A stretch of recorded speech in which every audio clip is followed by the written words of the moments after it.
लेकिन अब इस बीच जो एक खबर है, ये बेहद कान खड़े करने वाली खबर है अमेरिका के लिए।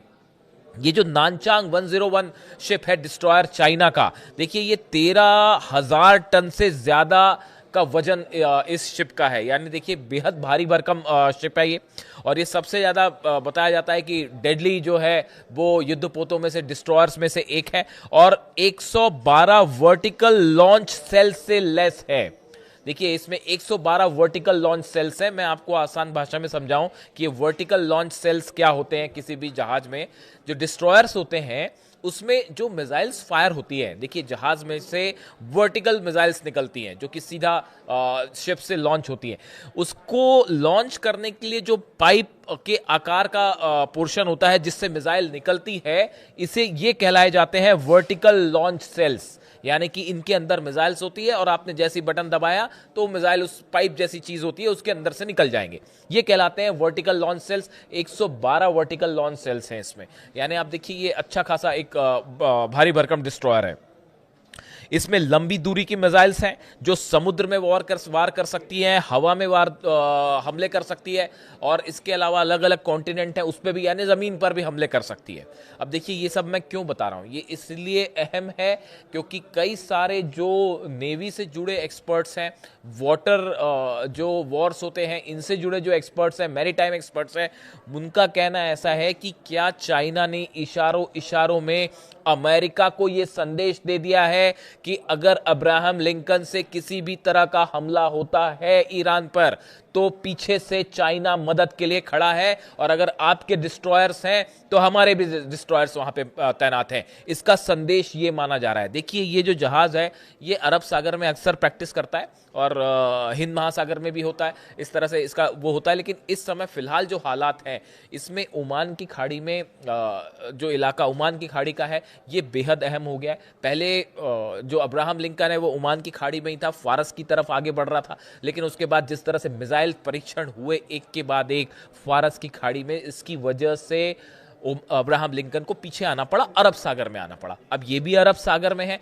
और जो जानकारी आई उसके मुताबिक चाइना का ये शिप भी जो है वो अरब सागर की तरफ अब रवाना कर दिया गया है।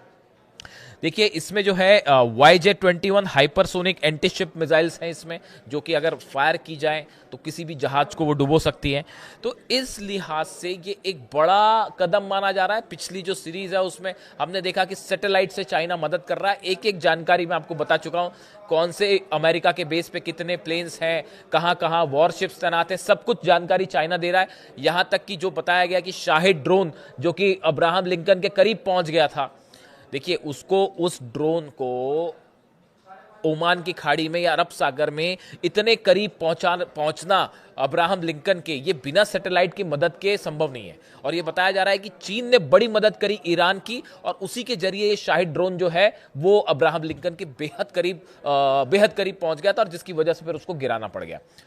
मैसेज साफ है कि ईरान के जो ड्रोन्स हैं वो सीधा अब्राहम लिंकन तक अब जा सकते हैं। इसमें बड़ी भूमिका जो है वो चीन की है, जैसा बताया जा रहा है।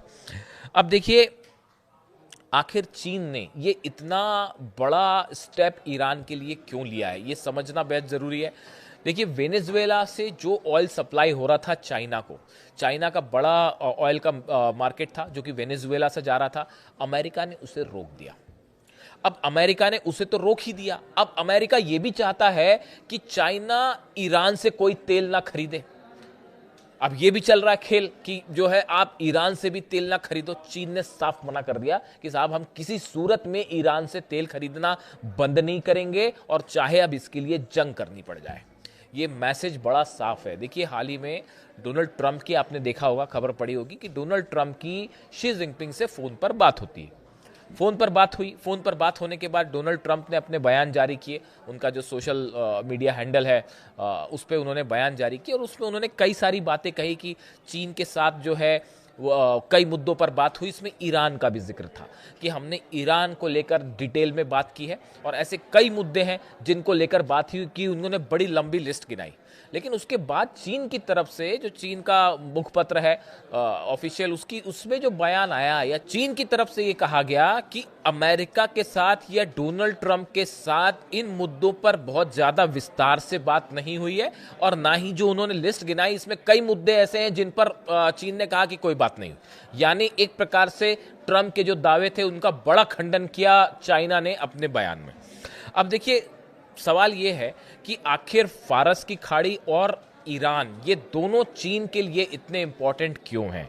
उसकी बड़ी वजह है कि चीन का 50% ऑयल जो है वो फारस की खाड़ी से आता है, और यही वजह है चीन ये चाहता है कि किसी भी सूरत में फारस की खाड़ी में हालात ना बिगड़े, शांति रहे, तो बिजनेस अच्छे से चल सकता है, तेल का व्यापार चल सकता है। और अगर हालात खराब होते हैं तो पूरी शक्ति के साथ मदद की जाए ईरान की, ताकि ईरान में किसी तरह का सत्ता परिवर्तन ना हो। एक तो देखिए, चाइना जो है वो मजबूती से अली खामेनी साहब के साथ खड़ा हुआ है। उसकी बड़ी वजह है कि वो चीन नहीं चाहता कि ईरान में सत्ता परिवर्तन हो, क्योंकि जो है वरना ऑयल सप्लाई मुश्किल में पड़ सकती है, जैसे कि वेनेजुएला में हुआ वैसे ही। इसीलिए चाइना ने अपने एंटी शिप मिसाइल्स भेजे ईरान के पास, और खास तौर पर फारस की खाड़ी में जो एग्रेसिव पोस्चर लिया ईरान ने, और लगातार जो मिसाइल्स फायर की गई, ड्रिल्स की गई, उसमें कई बैलिस्टिक मिसाइल्स के टेस्ट हुए। यानी ऐसा कोई दिन नहीं गया जिस दिन फारस की खाड़ी में जो है वो ईरान ने कोई मिसाइल न दागी हो। इसका नतीजा ये है कि अमेरिकन नेवी को ये रिक्वेस्ट करनी पड़ी कि भाई आप मिसाइल दाग रहे हैं, टेस्ट कर रहे हैं, जरा संभल के कीजिए, हमारे किसी जहाज पर न गिर जाए। सेंटकॉम की तरफ से इस तरह की जो है बयान आए। अब देखिए, ये इसी का नतीजा है कि फारस की खाड़ी को लेकर चाइना जो है वो मजबूती से खड़ा है ईरान के साथ, और न सिर्फ उसने एंटीशिप मिसाइल्स दी, अब डिस्ट्रॉयर्स भी भेज दिया, जिसका मैंने जिक्र किया, नानचांग। बातचीत फेल हो चुकी है, भले अगले दौर की बातचीत हो, फिर एक कोई लोकेशन तय हो जाए, लेकिन ये सब जान रहे हैं, पूरी दुनिया इस बात को जान रही है, अमेरिका के अखबारों से लेकर मिडिल ईस्ट के अखबारों तक, और ईरान के लोग भी समझ रहे हैं, अमेरिका के लोग भी समझ रहे हैं, पूरी दुनिया समझ रही है कि अमेरिका और ईरान के बीच किसी भी तरह की डील या समझौता होना इम्पॉसिबल सा लग रहा है, असंभव लग रहा है। ईरान किसी सूरत में अपना न्यूक्लियर एनरिचमेंट का अधिकार नहीं छोड़ेगा, साफ कह चुका है। मिसाइल प्रोग्राम पर बात करने को तैयार नहीं है। जो प्रॉक्सीज हैं उनको भी मदद करने, उनको भी जो अमेरिका ने कहा कि आप इनकी मदद छोड़ दीजिए, ईरान इसके लिए तैयार नहीं। ईरान ने साफ कहा है कि हम हिजबुल्लाह के साथ खड़े। तो ऐसी सूरत में अब बातचीत हो तो किस मुद्दे पर बातचीत हो और कैसे किसी आप सॉल्यूशन तक पहुंचे, कोई सवाल ही नहीं है उसका कोई नतीजा निकलने का। इस सूरत में ये फिर से एक बार हालात जो हैं वो पिछले 24 घंटों में जंग की तरफ बढ़ गए हैं। जो बातें चल रही थी कि किसी तरह की बातचीत होगी, देखिए अमेरिका की तरफ से कोई बयान नहीं आया। जो बातचीत हुई मस्कट में, उसको लेकर सबकी नजरें थी कि अमेरिका क्या कहता है। अब्बास अराक्ची साहब जो विदेश मंत्री, उनकी तरफ से बयान आया, उन्होंने कहा हमने पॉजिटिव माहौल में बात की है, हमने अपनी बात सामने रख दी कि सिर्फ हम न्यूक्लियर मुद्दे पे बातचीत करेंगे और हम किसी मुद्दे पे बात नहीं करेंगे, और उन्होंने एक खुले दिल से अपनी बात सामने रख दी। ईरान ने हमेशा ऐसे ही किया है कि जो कह रहा है वही करता है ईरान, और वही बात सामने भी रखी। लेकिन अभी तक अमेरिका की तरफ से कोई रिएक्शन नहीं आया, बल्कि हुआ ये कि जैसे ही बातचीत खत्म हुई, डोनाल्ड ट्रंप की तरफ से आदेश आ गए और उन्होंने जो भी ईरान के साथ बिजनेस कर रहे हैं उन पर 25% टैरिफ लगा दिया। ये इस बात का प्रमाण है कि भाई साहब ये बातचीत जो है फेल हो चुकी है। अब ये एक प्रकार से इसको अनाउंसमेंट माना गया कि जैसी अगर बातचीत सफल होती दिखाई देती तो ट्रंप कतई टैरिफ की बात नहीं करते ईरान पे। इसीलिए एक्सपर्ट से मान के चल रहे हैं कि वो पहले से ये कहा जा रहा था कि डील किसी नतीजे पे नहीं पहुंचे। अब इन हालात में बताया ये जा रहा है कि जैसा मैंने अपने पिछले वीडियो में भी बताया था कि अगर ईरान पर हमला होता है तो उसमें बड़ी भूमिका होगी अमेरिका की सबमरीन्स की। और यह कहा जा रहा है कि हो सकता है अमेरिका अपने सबमरीन से, टॉम हॉक मिसाइल से ईरान के ठिकानों पर हमला कर सकता है। फाइटर जेट्स अंदर जाएंगे तो मुश्किल है, S-400 भी हो सकता है, चाइनीज डिफेंस भी हो, और उसके बाद फिर वो फाइटर जेट एक भी गिरा अगर F-35 या F-16, बड़ी खबर बनेगी। ऐसी सूरत में माना जा रहा है कि टॉमहॉक मिसाइल से हमला हो सकता है सबमरीन से, या फिर अब्राहम लिंकन तो है ही, अब्राहम लिंकन से भी टॉमहॉक मिसाइल से F-16 या F-35 क्रॉस करेंगे, इसकी संभावना बेहद कम नजर आ रही।